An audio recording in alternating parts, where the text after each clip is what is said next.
The role in the 4 and 5, and I'll go over the one as well. So the 4, 5, and the one is again pretty much the same.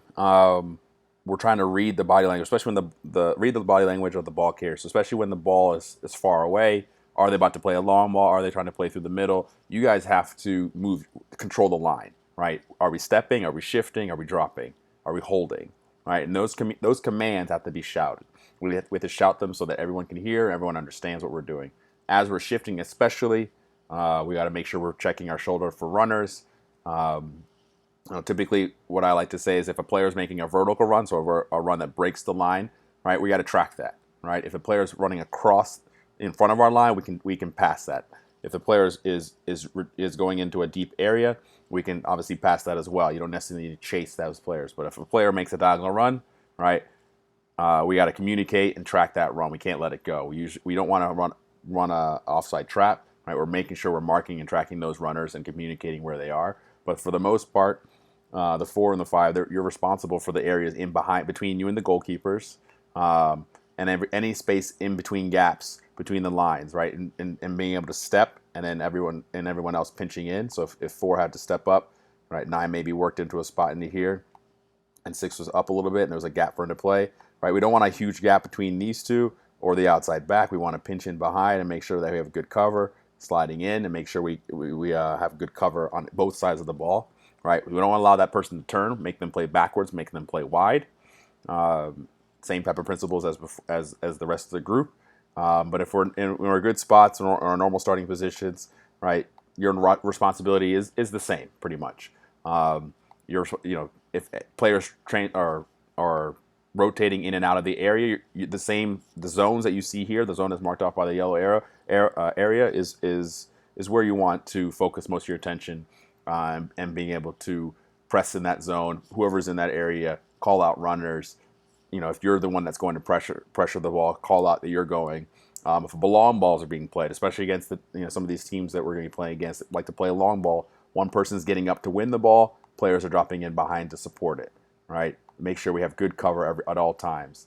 Um, for the goalkeeper, same thing. You see the entire field, right? Almost like the 4 and 5, you basically see the entire field, and you're in the center of the field. You got to communicate. You got to shout, right? If you can get players to do a lot of the work for you in front of you, especially for the 4 and 5 would be getting 6 and 8 to cover a lot, or the forwards to cover a lot. It makes your job easier. It doesn't makes it so that there's no chances on goal. You don't have to worry about defending. You're just cleaning up anything that might come your way, but you don't have to worry about having to do last ditch defending or emergency defending or having to make tackles in the box, right? So the more you guys can communicate 1, 4, and 5, the better it is for the team, because you're in the center of the field, furthest behind the ball, and you can see the field. Now for the goalkeeper, same thing. We want to have you connected with this back line. We don't want you sitting on your line while we're pressed up the field, right? You're up. You're making sure that you're covering some of this space in behind here in case there's a good ball, where maybe they had some clever runs by the 10 or the 8 into the space where we didn't track it well. You're able to then help the defense as like a sweeper keeper clear those lines, right? Obviously, for way up the field, I don't need you at half field, but you should be in an area that you can affect the play, maybe the top of the box, all right? So you're helping out covering any spacing behind. As the ball moves from side to side, you move, right? You make sure you're in a good spot. Maybe not, you're not going way too far so that if this person can hit a ball, you're not getting caught. But you're in an area that you could obviously affect maybe the edge of the box on this side. So you're not just standing in the center of the goal. You're moving just like in possession. You move to support the back line. As we move as a group to slide over, everyone's moving, right? You can help out by moving a little over as well, because the ball's in this part of the field, and more than likely this box now becomes a little bit shorter, right? You're probably not going to have to worry about balls way over here as much, right? It's probably now in here that they're going to try to play, or possibly even wider. I don't expect you to come out here, outside the box, really to press, but every once in a while, it might happen, right? Where we get beat and you have to come out and help. So the responsibility of the one is to read those long threats and help cover that space, make that space as small as possible, make it hard for them to get in there with just a single ball. But the biggest thing, I actually wrote it twice, is communicating, because it starts with communication. You can see the entire field. You can push your lineup. You can tell them what to do. Tell players where to force the ball. When to tackle, when to get to the ball, when to clear it.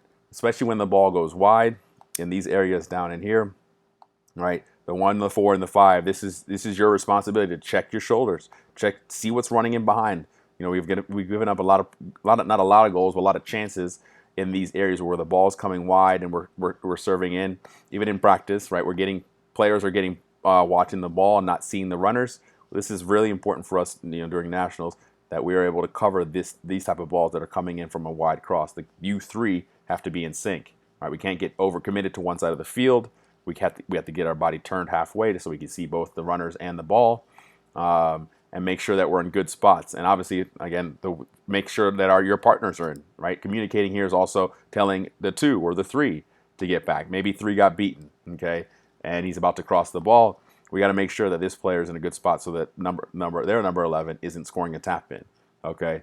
And it's happened before, so that's something that we have to be aware of. But for the most part, the 1, 4, and the 5 pretty much have the same role as they normally do in a game situation. They're working together to be basically the last line of defense, but also reading anything long, controlling the players in front of you, right? Communicating what to do in terms of pressing, who to mark, calling things out. The more you do that, the easier your life will be. The less the actual defending you will have to do. You can just talk your way through the situations and keep people in front of you organized, right? And so if the more you understand these tactics, as almost like a coach would, you can see the field, right? You're telling players, pinch in, right? When I'm shifting to my left, I tell my right player to person to my right to pinch in, right? If there's runners, we got to communicate who has what, right? Who's tracking, who's marking, okay? And making sure that everything is covered. And if there's balls are played in and players got to go challenge for the ball, you're assertive and telling players, and I'm going, like I got ball, or if it's me, I would say Jamil's ball,